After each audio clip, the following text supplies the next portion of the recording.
Welcome students. 11th standard chapter 3 computer organization. Now we are going to see about learning objectives. To know the organization of a computer components and their interconnections. கம்ப்யூட்டர்ல உள்ள components and interconnection என்னென்ன மாதிரிலாம் இங்கே connections இருக்கு அப்படின்னு சொல்லி பார்க்க போகிறோம். To no the processes and their characters. Processor எப்படி இருக்கு, அதோட கேரக்டர்லாம் எப்படி இருக்கு, அது எப்படி ஒர்க் ஆகும், எதெல்லாம் கனெக்ட் பண்ணும், அதை பற்றி நம்ம பார்க்க போகிறோம். To know the importance of memory devices and their roles in a computer. Memory டிவைஸில் நம்ம சொல்லியிருக்கோம் ரெண்டு டைப் ஆஃப் மெமரி டிவைஸ் இருக்கு. ஒன்று பிரைமரி மெமரி, செகண்டரி மெமரி எல்லாம் இருக்கு. அதெல்லாம் எப்படி ஒர்க் ஆகுங்கிறது பார்க்க போகிறோம். நெக்ஸ்ட் வந்து ரேம் அண்ட் ராம் பார்க்க போகிறோம். டிஃபரன்ஷியேட் ஆஃப் ரெண்டுக்கும் இல்லை டிஃபரன்ஷியேஷன் பார்க்க போகிறோம். Next to know about cache memory and how it improves the performance of a computer.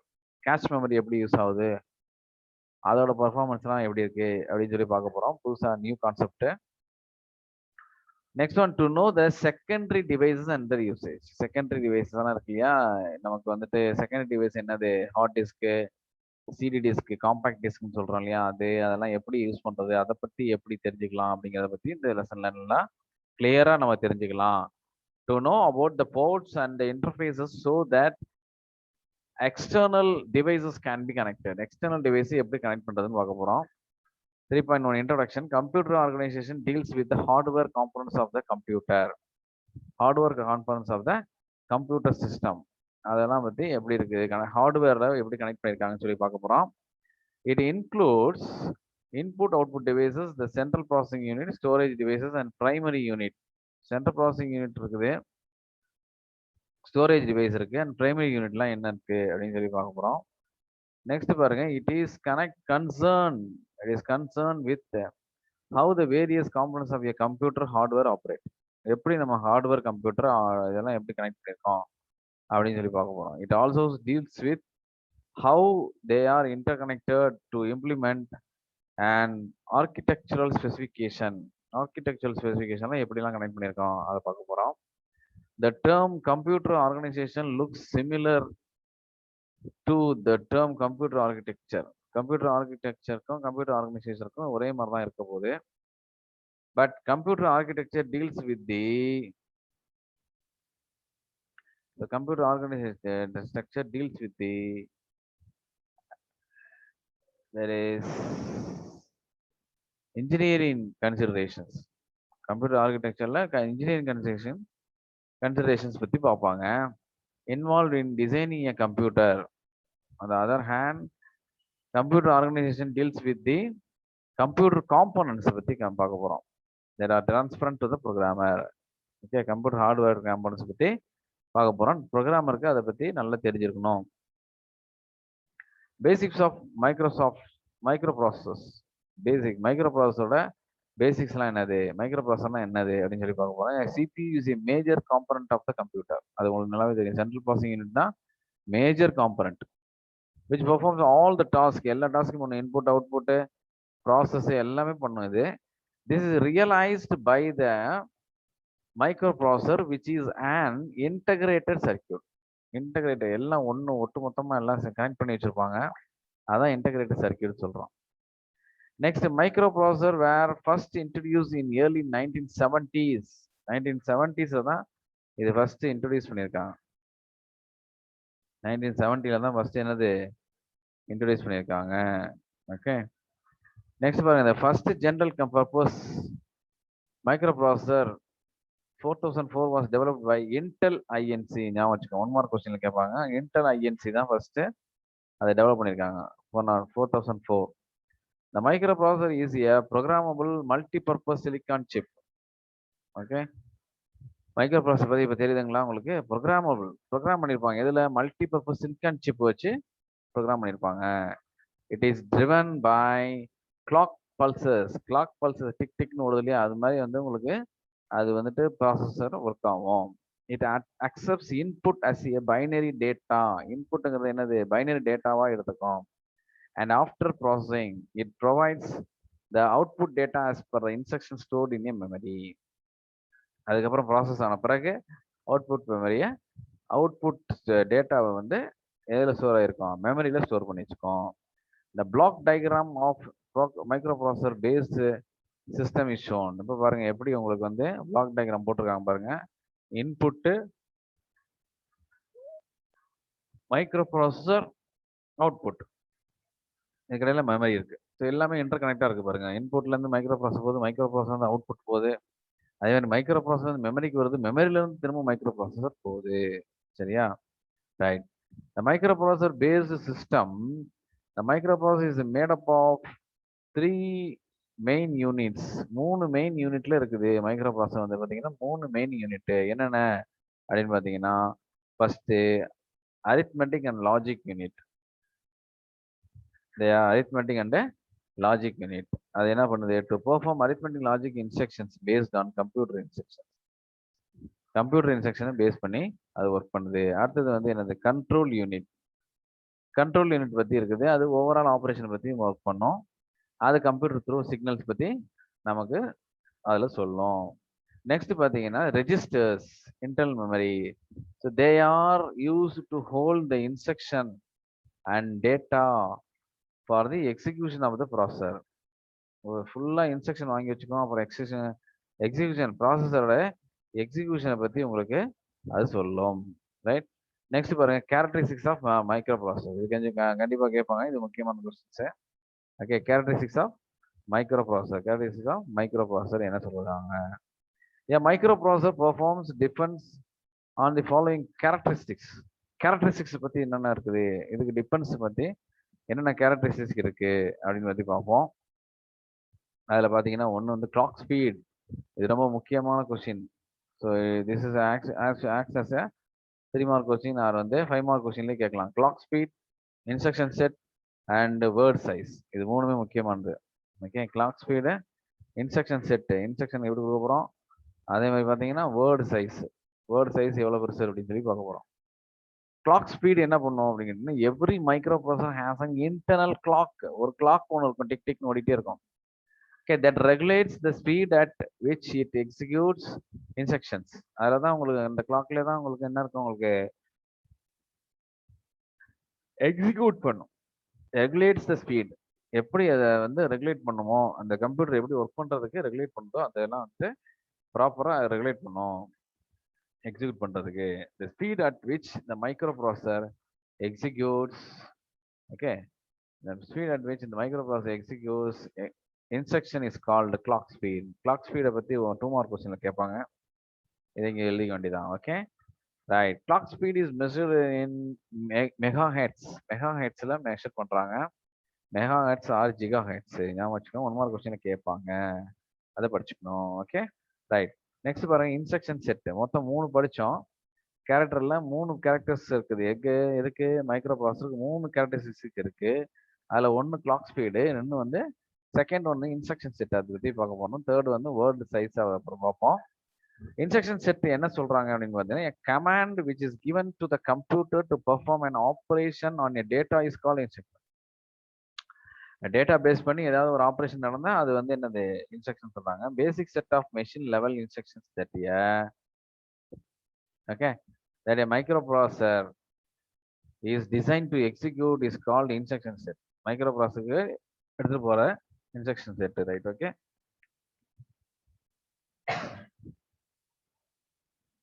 this instruction set carries out the following types of operations. என்னென்ன operations பண்ண போறோம் அப்படின்னு பார்த்தீங்கன்னா, உங்களுக்கு வந்து டேட்டா டிரான்ஸ்ஃபர், arithmetic operations, அதே மாதிரி logical operations, control flow diagram and input output, இதெல்லாம் சேர்ந்து தான் உங்களுக்கு இன்ஸ்ட்ரக்ஷன் செட். நெக்ஸ்ட் பாருங்க, வேர்ட் சைஸ். வேர்டு நம்ம கொடுக்குற அந்த வேர்டோட சைஸ் எப்படி இருக்கும், number of bits that can be processed by processor in a single instruction. In a single instruction is called word. ஒரு இன்ஸ்ட்ரக்ஷன் கொடுத்தோம்னா அது ஒரு வேர்டு, அதான் சொல்றோம். ஓகே, ஒரு சிங்கிள் இன்ஸ்ட்ரக்ஷன் கொடுத்தோம்னாலே அது என்ன சொல்றாங்க, அது வேர்டு அப்படின்னு சொல்றாங்க. ஓகே, நெக்ஸ்ட் பாருங்க, word size determines the amount of RAM that can be accessed by the microprocessor. Okay, so word size determines the amount of RAM இருக்கு இல்லையா, அதோட ரேமோட உங்களுக்கு அமௌண்ட்டை பேஸ் பண்ணி தான் உங்களுக்கு என்ன வருது, that can be accessed by the microprocessor. Okay.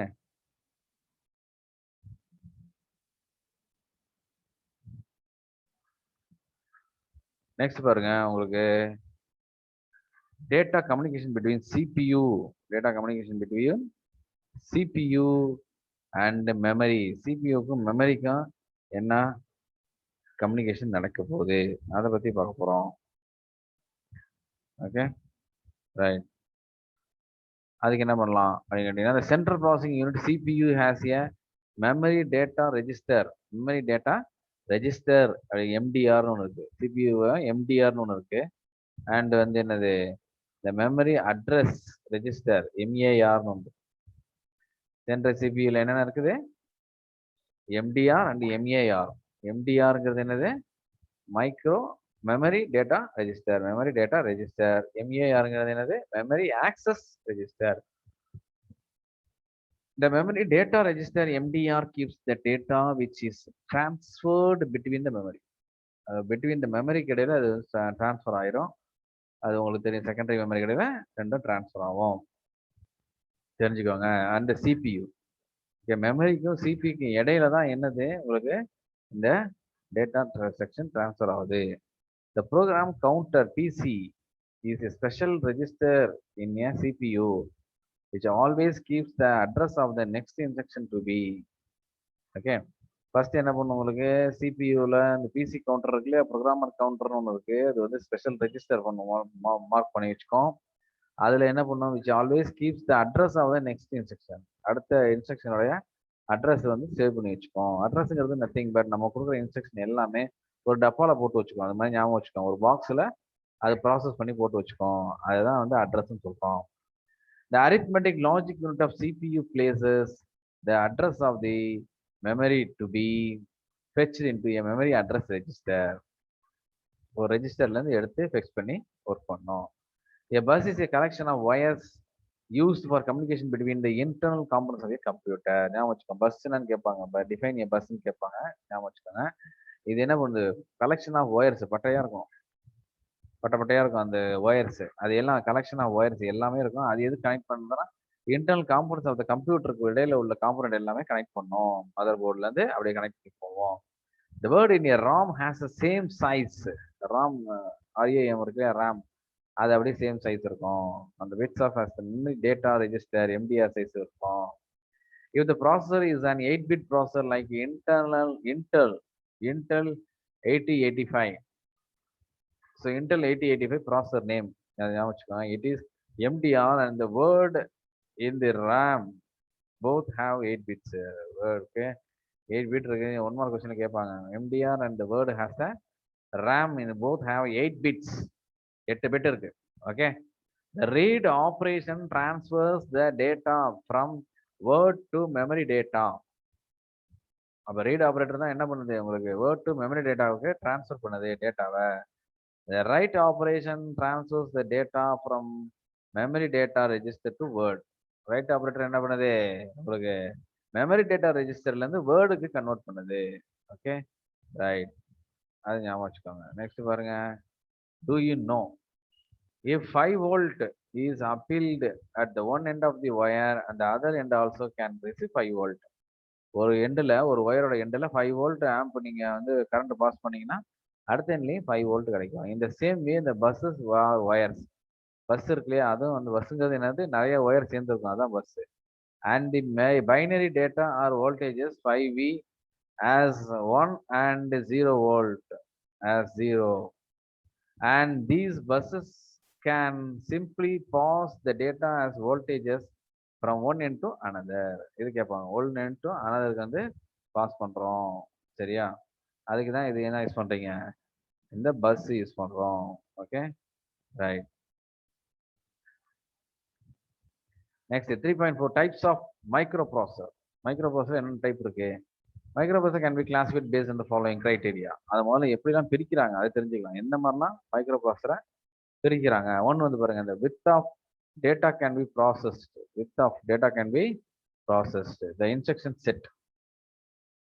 So முதல்ல டேட்டா வச்சு ப்ராசஸ் பண்ணுறாங்க. நெக்ஸ்ட் வந்து இன்ஸ்ட்ரக்ஷன் செட்டு, நம்ம எவ்வளோ இன்ஸ்ட்ரக்ஷன் கொடுக்குறோமோ அதெல்லாம் செட்டு, ஒரு செட்டு 2 செட்டு இன்ஸ்ட்ரக்ஷன் கொடுப்போம் இல்லையா, அதெல்லாம் வந்து பேஸ் பண்ணி தான் உங்களுக்கு டைப்ஸ் ஆஃப் மைக்ரோ ப்ராசஸரை கிளாஸிஃபை பண்ணுறாங்க. அது பாருங்க, classification based on the data width. அதுக்கு என்ன பண்ணும் அப்படின்னு பார்த்தீங்கன்னா, depending on the data width micro processor can process instructions. ஒரு இன்ஸ்ட்ரக்ஷன் எடுக்கும்போது டேட்டா வித் ப்ராசஸ் பண்ணி தான் அது வந்து கொண்டு போவோம். அந்த micro processor can be classified as follows. Micro processor என்ன நடக்கும் உங்களுக்கு, 8-பிட் மைக்ரோ ப்ராசஸர் இருக்கு. Okay, eight bit micro processor. Next one வந்துட்டு உங்களுக்கு 16-பிட் மைக்ரோ ப்ராசஸர் அண்ட் 32-பிட் மைக்ரோ ப்ராசஸர் அண்ட் 64-பிட் மைக்ரோ ப்ராசஸர் இருக்கு. ஓகே, நெக்ஸ்ட் பாருங்க, classification of micro processor based on instruction set. Instruction செட்ல உங்களுக்கு எப்படி எல்லாம் கிளாசிஃபிகேஷன் மைக்ரோ ப்ராசஸர் எப்படிலாம் செட் பண்றோம், அது எல்லாம் எப்படி இருக்கு இன்ஸ்ட்ரக்ஷன் செட்ல எப்படி இருக்குன்னு பார்ப்போம். The size of the instruction set is important consideration while categorizing the microprocessor. There are two types of microprocessor based on the instruction set. Instruction set பொறுத்த வரைக்கும் ரெண்டே மைக்ரோ டைப் இருக்கு. அது என்னது, RISC. RISC reduced instruction set computer. Reduced instruction set computer. இது அப்படியே நம்ம படிச்சுக்க வேண்டியதான். இதெல்லாம் வந்துட்டு அப்படியே ட்ரூத்தை வந்து அப்படியே நீங்க என்ன பண்ணணும், அப்படியே you have to read out one or more times. You have to read out and get the idea from this one. So next one, complex instruction set computers. Complex instruction set computers. First வந்து RISC, second வந்து CISC. RISC னா reduced instruction set computers. CISC என்னது, complex instruction set computers அப்படின்னு சொல்றோம். Examples of RISC processor. So RISC processorக்கு 2-3 examples இருக்கு. Pentium 4, Pentium 4 and Intel P6, AMD K6 and K7. AMD K6 and K7. These are the examples of RISC processors. One more question கேட்பாங்க, RISC processor what are the examples? Say the examples of RISC processors கேட்டாங்கன்னா Pentium 4, Intel P6 and AMD K6 and K7. AMD K6 and K7. Example CISC processor என்னென்ன இருக்குன்னு பார்த்தீங்கன்னா, Intel 386, 486 ஞாபகம் வச்சுக்கோங்க. அதே மாதிரி Pentium 2, 3 and Motorola 68000. இது எல்லாமே எதுக்கு உள்ளது, CISC processors.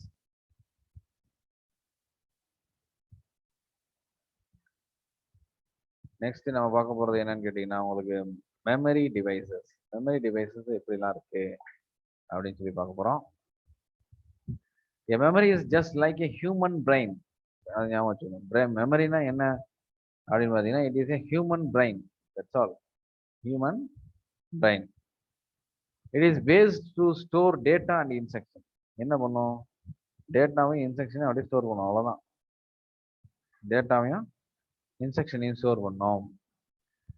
Computer memory is the storage space in a computer. ஒரு கம்ப்யூட்டர்ல உங்களுக்கு எப்படிலாம் ஸ்டோரேஜ் இருக்கு அதை பத்தி நம்ம பார்க்க போறோம். வேற data and instructions of stored, டேட்டாவும் இன்ஸ்ட்ரக்ஷனும் எங்க ஸ்டோர் பண்ணிருக்கு அதை பத்தி தான் அதுதான் data and instruction stored memory அப்படின்னு சொல்லலாம். Where data and instructions are stored, there are two types of accessing methods to access. ரெண்டு டைப் ஆஃப் இருக்கு. ஒன்னு read and right to memory. Read to memory and write from memory.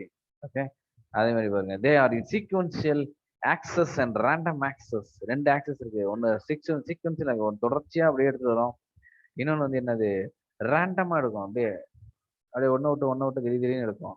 The sequential access, the memory access is accessed in an orderly manner from starting to end. அப்படியே 1 by 1 ஸ்டார்டிங்ல இருந்து end வரைக்கும் அப்படியே வந்துட்டே இருக்கும். But in random access, any byte of memory can be access directly without navigating. ரேண்டம்ல என்ன பண்ணும், டைரக்ட்லி வித்தவுட் நேவிகேட்டிங், டைரக்டா என்ன பண்ணும், can be access directly. 1 by 1 நீங்க வந்து நேவிகேட் பண்ணி எடுக்காது. ஒன்னு சொல்லிட்டு ஒன்னுக்கு அடுத்து ஒன்னு அப்படிங்கிற மாதிரிலாம் வராது. இஷ்டத்துக்கு வந்து ஆட்டோமேட்டிக்கா அதுவே எடுத்துக்கும் 2 previous bytes. Different memory devices are arranged according to the capacity, speed, cost as shown in the figure. So உங்களுக்கு வந்து நீங்க வாங்குற பொறுத்த அளவு இருக்கு. அதை பொறுத்து என்ன பண்ணுது உங்களுக்கு இந்த கெப்பாசிட்டியை பொறுத்து தான் உங்களுக்கு வந்து மாறுது. அதுக்கு வந்து இந்த பிக்சரை பார்த்தா உங்களுக்கு தெரியும். See the picture. இந்த பிக்சருக்குள்ள என்ன இருக்கு முதல்ல பாருங்க. Cache memory, main memory, hard disk. Cache memory, main memory, hard disk. எப்படி பாருங்க, larger capacity, slower access time and slower cost.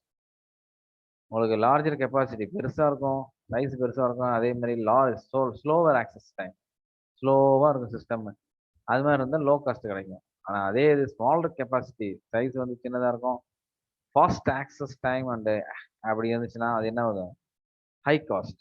Computer ஏன் ஜாஸ்தி விலை வருது அப்படின்னு கேட்டீங்கன்னா, சைஸ் சின்னது ஆக கம்ப்யூட்டரோட ரேட் வந்து ஹையஸ்டா போகும், ஹையர் காஸ்டா போகும். Okay, next we go to random access memory, RAM. Random access memory 3.5.1. So the main memory is otherwise is called random access memory. One more question கேட்பாங்க, main memory இன்னொரு பேர் தான், so another name is called random access memory. So this is available in computers in the form of integrated circuits. எப்படி இருக்குது, இதுல integrated IC மாதிரி இருக்குது, இதுதான் ஐசின்னு சொல்லுவாங்க. ஓகே, நெக்ஸ்ட் பாருங்க, it is the place in computer where the operating system, application programs and the data in current use are kept temporarily so that they can be accessed by the computer processor. Okay, computer processor access பண்ற மாதிரி உங்களுக்கு set பண்ணி வச்சிருப்பாங்க. The smallest unit of the information can be stored in memory is called as a bit. So bit னா என்னன்னு கேட்பாங்க, 1 mark கொஸ்டின்ல கேட்பாங்க, 2 மார்க் கொஸ்டின்ல கேட்பாங்க. Smallest, again the smallest unit of information is called a bit. The memory can be accessed by a collection of 8 bits. The memory can be accessed by a collection of 8 bits, which is called as a byte. Okay, memory can be accessed by the bit of 8 bit. 8 box இருக்குன்னு ஞாபகம் வச்சுக்கோங்க. 8 பாக்ஸ்ல உள்ளதான் memory தான், அது உங்களுக்கு calculate பண்ணும். RAM is a volatile memory. RAM வந்து ஒரு சாதாரண ஒரு ரெஜிட் மெமரியா இருக்கு, உறுதியான மெமரியே இல்லை, ஒரு சாதாரண ஃபிளெக்சிபிளான ஒரு memory, which means that the information stored in it not permanent. volatile மெமரினா என்னது, பர்மனண்டா ஸ்டோர் பண்ணி இருக்காது, அது பாட்டுக்கு எங்கேயாவது போயிடும், அது பாட்டுக்கு எங்கேயாவது போயிடும். ஸோ எவாபரேட் ஆயிடும், இன்ஃபர்மேஷன்ஸ் வந்து எவாபரேட் ஆயிடும். It is not stored permanently. As soon as the power is turn off, power switch off பண்ணோம்னு வச்சுக்கோங்களேன், ஆட்டோமேட்டிக்கா அதில் உள்ள டேட்டா எல்லாமே போயிடும். It allows both read and write operation, ரெண்டுமே வந்து ஒர்க் அவுட் பண்ணும். நெக்ஸ்ட் பாருங்க, டைப்ஸ் ஆஃப் ரேம் என்னென்ன இருக்கு. Dynamic RAM, DR RAM, D RAM. Okay, D ரேம்னு ஒன்று இருக்கு, ஸ்டாட்டிக் ரேம், எஸ் ரேம்னு ஒன்று இருக்கு. D RAM and S RAM. So there are two types in differ in the technology that they use to hold the data. Okay, ரெண்டு டைப்ல use பண்ணலாம். Dynamic RAM என்ன பண்ணுது, common type needs to be refreshed frequently. So dynamic RAM என்ன பண்ணும், உடனே refresh பண்ணி அது ஸ்டோர் பண்ணிக்கும். Static RAM needs refresh by less often. நம்ம ஸ்டாட்டிக் ரேம்ல பர்மனெண்டா இருக்கும், அதை நம்ம ரெஃபரன்ஸ் பண்ணோம்னா, ரிஃப்ரெஷ் பண்ணோம்னா அதை யூஸ் பண்ணிக்கலாம், which makes it faster. And static RAM is more expensive than the dynamic RAM. So static RAM அதனால தான் வந்து என்ன பண்றாங்க, அது ஹை காஸ்டா இருக்குது. Okay,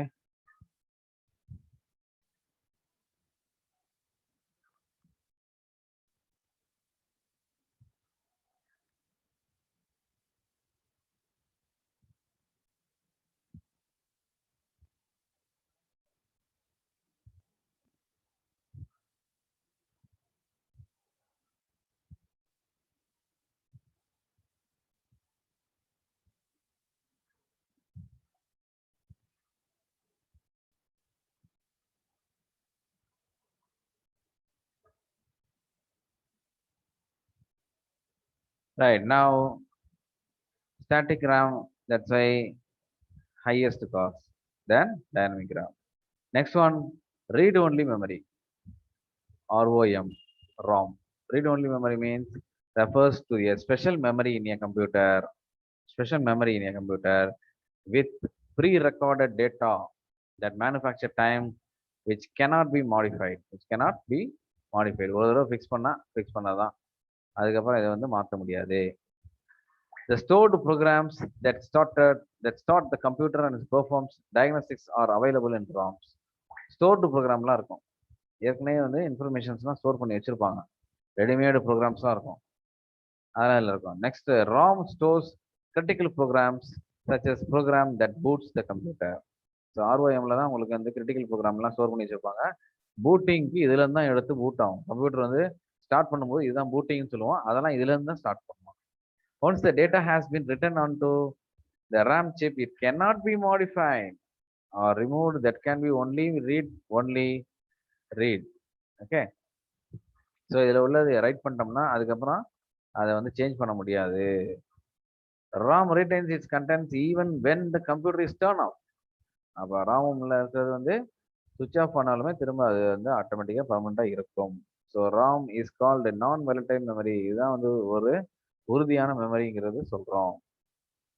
okay right.